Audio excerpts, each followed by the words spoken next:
Hello and welcome to Middlebury 5-0. I am your host, Officer Chris Mason. And in the studio today, I am very excited to have Ruth Hardy. Welcome to the show, Ruth. Thank you. Thanks for having me. Such a pleasure. It's fun to be here. So your career has taken a new path of late. Sure. You're the director of Emerge Vermont. Yeah. Yes, I am. I started that gig 3 months ago. Right. And so I'm running a program that trains and recruits women to run for political office. Mm-hmm. And we're right now in the middle of our training program.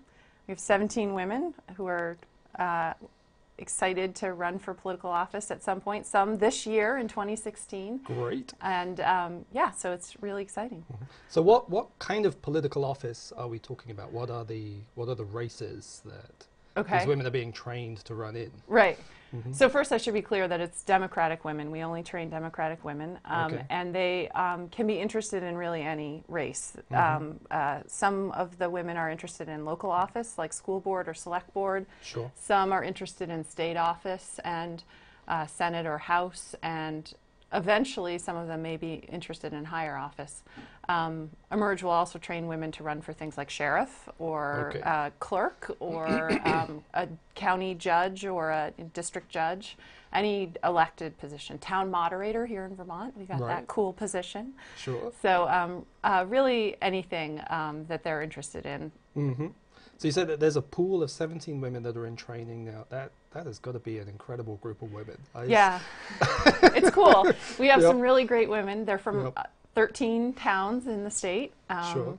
And several of them are already in local elected office positions. A couple select board members and 2 have run already and have not been successful. They lost by, I think, 6 votes and 27 votes, really close elections. Wow. Yep. So I think that they're excited to do the Emerge program so that they can learn some new skills and win next time. Right. Emerge Vermont is part of a national organization that's in 16 states. Right. And Emerge nationally has a really high win rate, higher than candidates who aren't trained. Mm-hmm. Research shows that when women do run, they win in the same percentages as men. So it's not like women don't get elected. Women do get elected. Right. The issue is getting women to run because it's a job that's hard for some women to see themselves doing as being elected officials. Sure. Well, I'm the father of a daughter, as you know. Yes.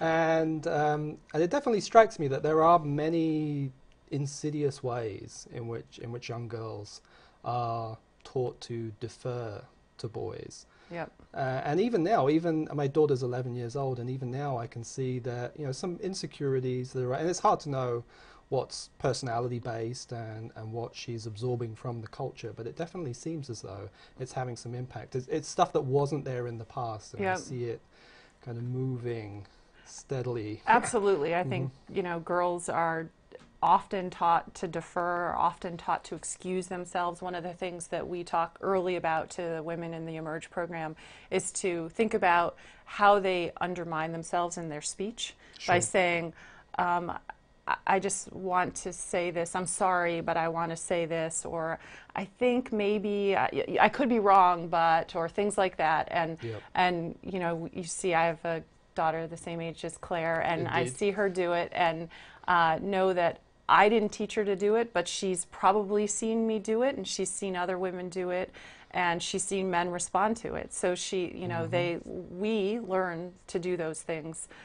So one of the things that we do at the Emerge program is to try to get women to think about those things and to speak more forcefully and powerfully about what they believe and why they're running and what the changes that they want to see and how they can help affect that change as a really strong candidate and then a really strong woman in elected office. Yeah. And so we talk about public speaking and media and messaging, how to run field operations for a campaign, fundraising. One of the things that women cite often as a barrier to running for office is the difficulty with fundraising. Sure. You mean just not wanting to engage in that activity? Yeah, Right. just having a hard time asking for money, Sure. saying, you know, I'm running for office, will you support me? Will you give me $50 or $500 or Right. whatever it is? Because that's a whole fresh level of confidence. So Yeah. you may have the confidence to feel like you do a good job, but then going to someone and saying, will you give me money? Will you back me Yeah. in this Absolutely. in this campaign? That's, yeah. It's really hard.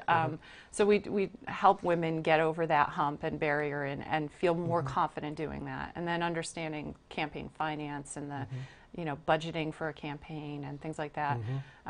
This weekend we actually have a training session. It's a 2-day session this weekend, and one of the things we're going to talk about, we have a panel talking about campaign and family life, because another huge barrier for women is that women still are the primary caregivers.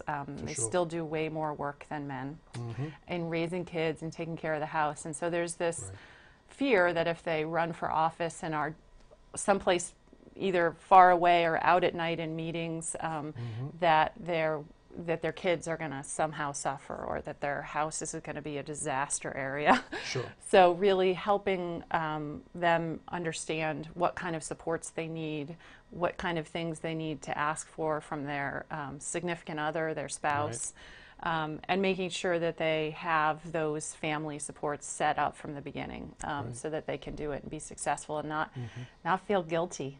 Yeah, absolutely. Well, I mean, clearly those people need to step up, but it seems like another advantage to the children would be seeing their mother in that role, in that position of power, and having that confidence. And I was at a when the first week I started, I was fortunate to go to California to the National Emerge convening, or national conference.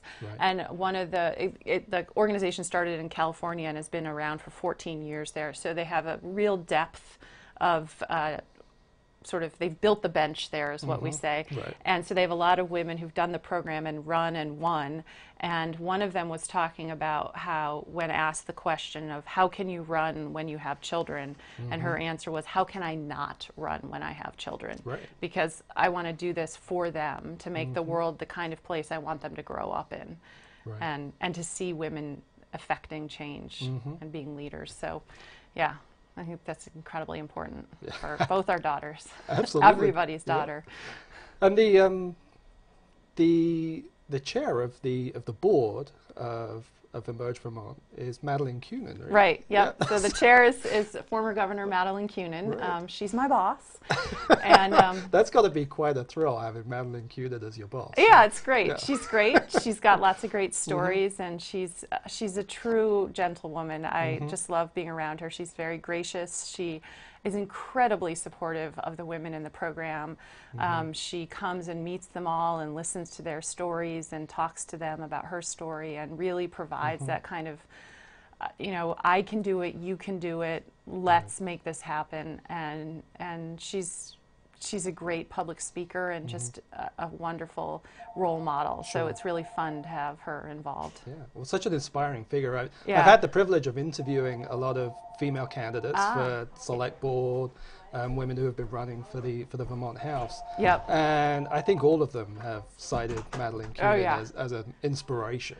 Yeah, I think it's a sort of common, she's a common inspiration here for women, and hopefully for men too. And most of the women doing the program have some example of times that they've seen Madeleine. One woman was talking about how she ran into her at the movie theater just a few weeks before starting the program, and how great that was. And then one woman actually showed me this picture on her phone of her meeting Madeleine Cunin when she was 7 years old. And how, you know, that inspired her. So I took a picture of her with Governor Cunin to have a sort of, here's me at 7 and here's me at whatever, 35, and look at what, you know, how far I've come. Excellent. So yeah, it was cool. So what's your sense of how far things have come? Like, how are we making progress? I mean, well, we are. I mean, we have a woman running for governor in Vermont again. You know, possibly our second governor, woman governor. We have a woman running for president. But as a state, and your predecessor stepped down to assist. Correct. That woman running for governor. Right, that's right. Yep. And I just want to be clear to everyone watching, Emerge does not endorse candidates. We we stay away from endorsing candidates. We don't provide financial support to candidates. Sure. We train them and we hope for the best for them, but that's all we do. Right. We do provide a network of women, and so a lot of women who do the program have this network that helps support them, but we as an organization don't support candidates, so I just want to be clear about that. Sure.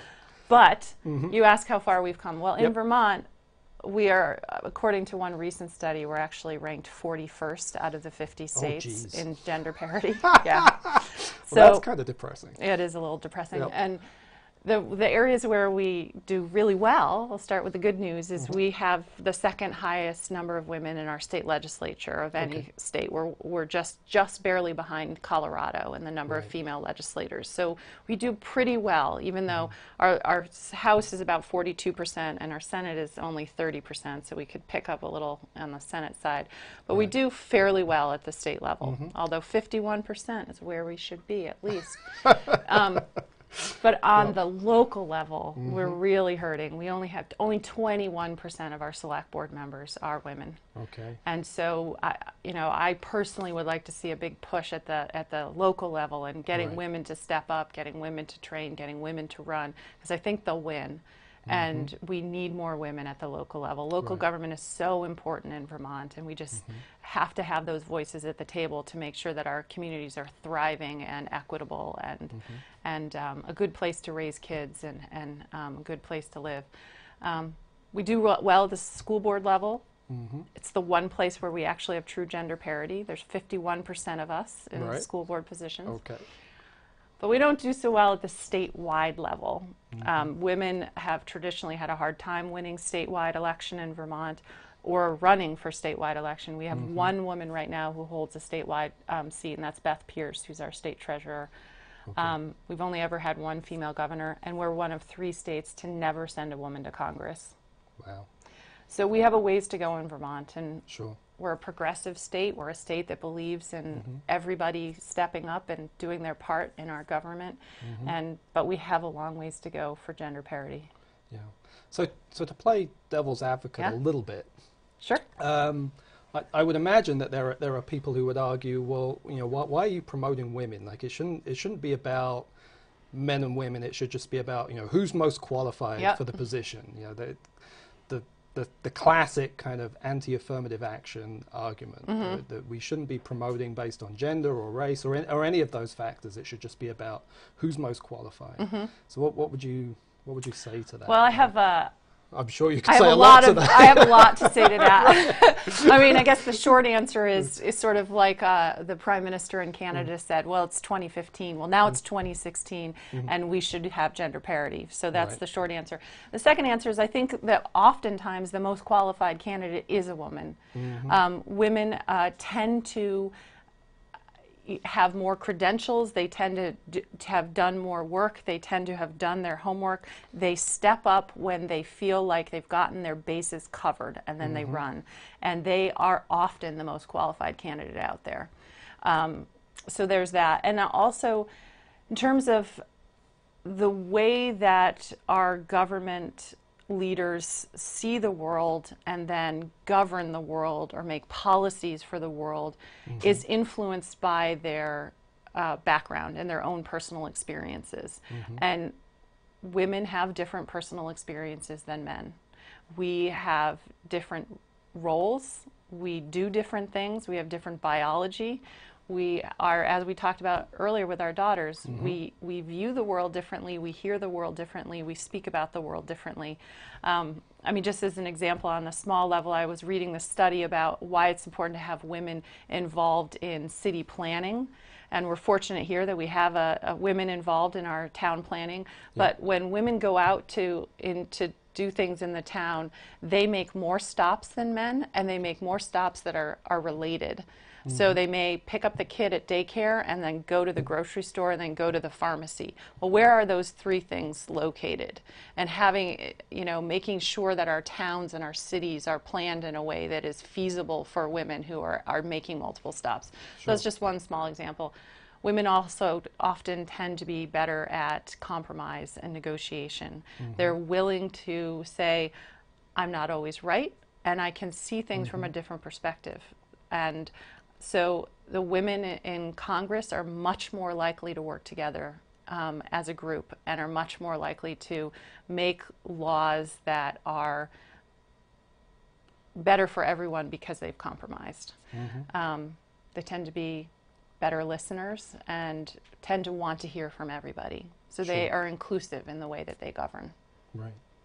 And this is not 100%. There are some women who don't do these things, and there are some men who do these things, and we need all kinds. But I think in general, women are incredibly effective leaders, and they also tend to understand things in a way that men just can't understand things about healthcare, about education, about the economy, and those are really important perspectives to have. So you have the experience, you have the expertise that they have to offer. But also I think, one other thing is that government is meant to be representative. That's the idea of government, is that as an official, as an elected official, you are there to speak for the people that elected you. Yes. So we do have the 14th Amendment, and representation, proportional representation, and that, and I would love to see 51% across the board. I'd love to see more than that. I mean, men have dominated for so long. Let's have women dominate in the 21st century and see what we can do. And one thing, men haven't done such a great job, so yeah, exactly. We couldn't do any worse. It's a low bar. It's a really low bar, so we could definitely jump it. One of the greatest, I was telling you that Madeleine Cunin is a great speaker, and one of her lines that she said is, if you're not at the table, you're on the menu. And I've heard that line. Yes. So we've got to be at the table to make sure that our government is representing us, and that our government is thinking about the things that are important to women, families, and everybody. And we can't do that unless we have representative government. Right. Is there a lot of hostility to this? When I think of feminism generally in our culture, and how much kind of knee-jerk hatred that generates among certain people in the culture. I mean, that word, even just to say feminism, it's a kind of a flashpoint. The F word. Exactly. Yeah. It is kind of the F word. Yeah. Yeah. Well, I think there's absolutely. I think there's a resurgence of women who are out and proud about being feminists, and men too. I mean, I believe that you're a feminist. My husband is a feminist. I would classify myself as a feminist. Absolutely. There you go. On camera. There you go. Yay. And, what that means is that we believe that both genders have a role and are equally as important, and that are, that we just believe that men and women are equal and important and should be equally represented. And it doesn't mean that we think that women are better. It just means that we think that women should be represented. Right. I know. I might believe that women are better. Yeah, I kind of might believe that too, honestly. Yeah. I have that feeling sometimes. Yeah.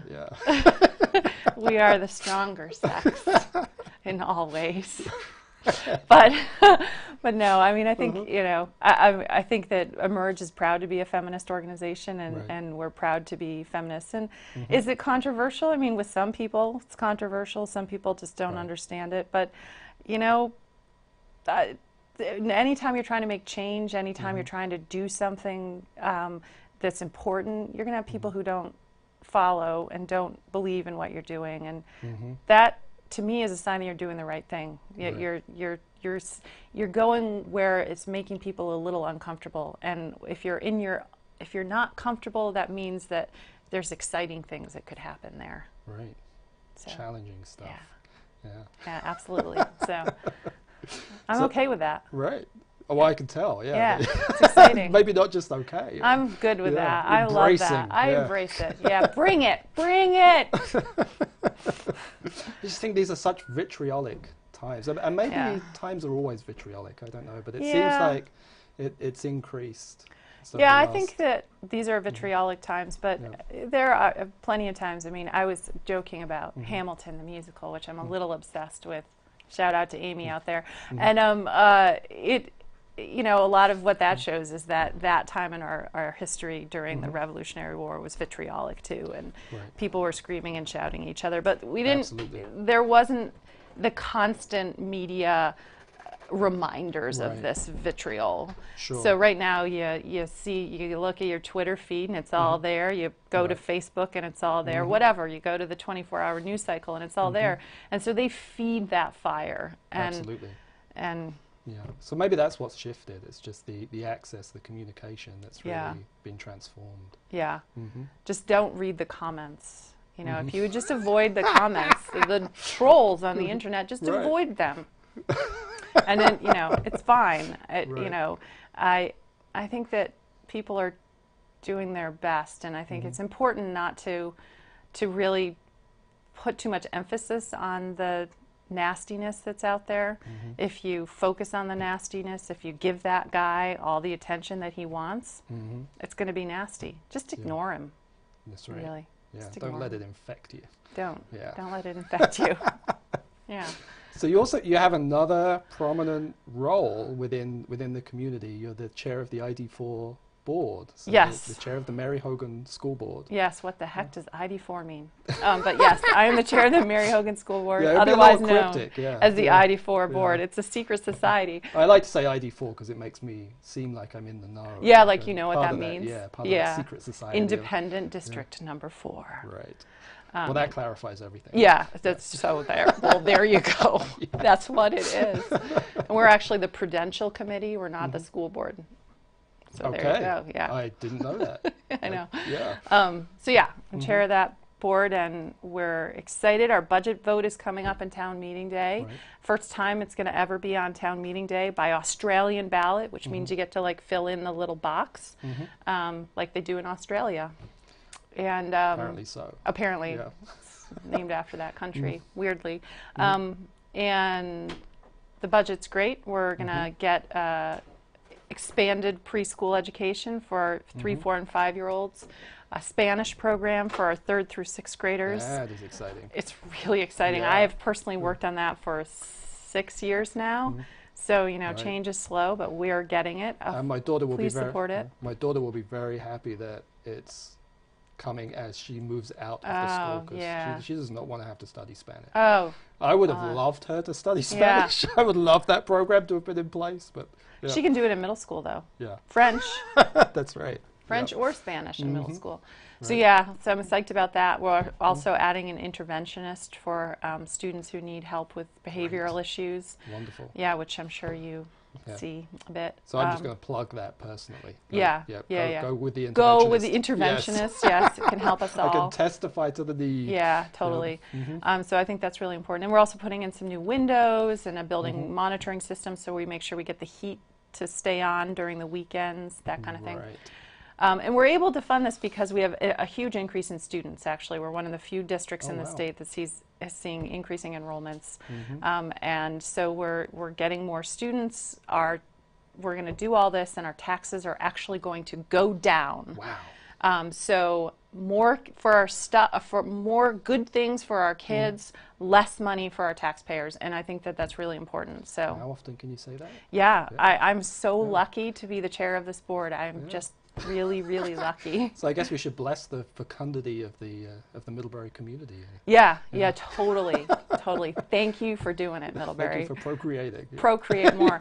And actually, for people moving here, we must have something good going on here. And I think I personally will take credit that our schools are what we have going good here.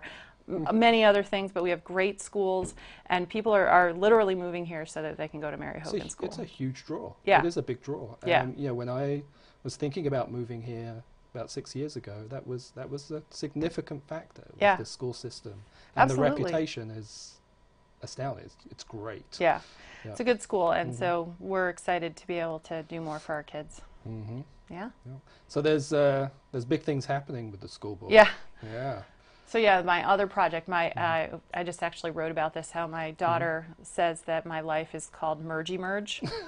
So I have the Emerge thing, which I just told you guys about, and then I have there's not more than one of you sitting here. Right, just me. Just you, okay. But my ego is large. Yeah, so, it is large. yeah. I've heard you're a little bit like Martin Luther King. Thanks for that, Ruth. Just kidding. Yeah, that's going to confuse everybody. Yeah, it's an inside joke, everybody.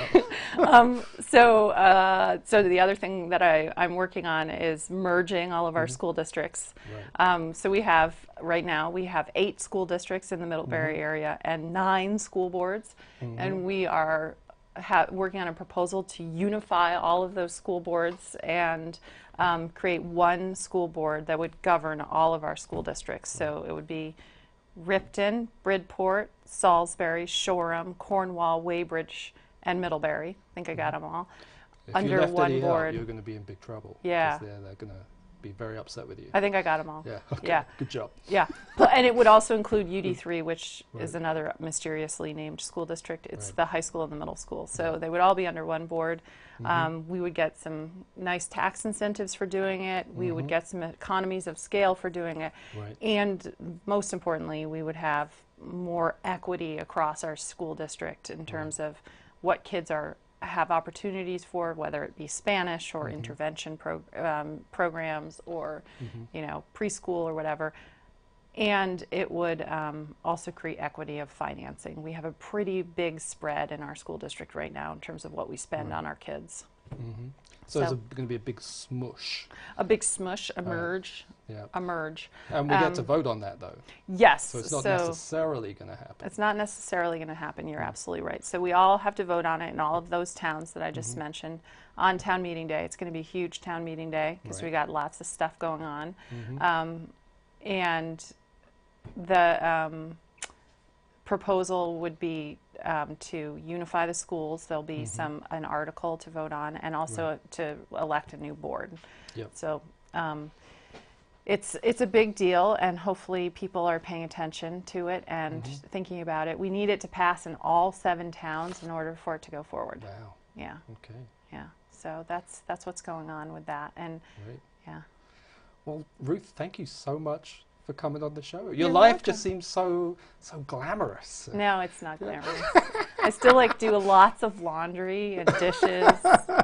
Well, I do lots of laundry and dishes as well. So yeah, so it's not that glamorous, right? It's well, my life has its glamorous moments. Oh yeah, this is glamorous. Like being here with you're on you television. on television. It's glamorous. Yes. Well, thank you again. Thank you. Good luck with you. with your glamorous enterprises. Yeah, thank you. And the unglamorous ones. Oh yeah. Hopefully the laundry will go well. That's always a big thing in my house. I do that to actually relax. Right. Fold the laundry. Well, thanks for having me. It's great to be here. Such a pleasure. Take care. So until next time, drive safe, and may all your mischief be of the lawful persuasion.